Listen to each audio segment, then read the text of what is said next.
ikkita navorangiz bilan qiziz kelinni haydayapsiz, o'g'lingizni baxtsiz qilyapsiz. Siz o'zingiz insofan o'zingizga savol beringchi, jannat meni oyog'im ostida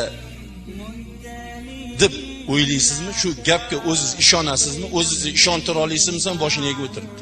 Kelinga aytayapman, qizim bor ketdi dedim. Nima kerak? Tanam 5 yil chidabsan shu g'urbatga, mana shu malomatga, san usan, san busan, sani otang u, sani onang bu degan malomatga 5 yil bor ketdi dedim. Men senga hozir bitta qog'ozga duo yozib beraman. O'sha duoni tahorat qilib namoz o'qib, joy namozing ustida o'qiysan.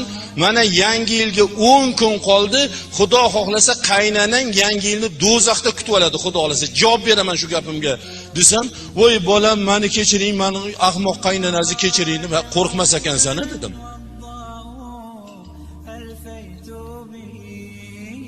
Mana unda qilib ayollarimiz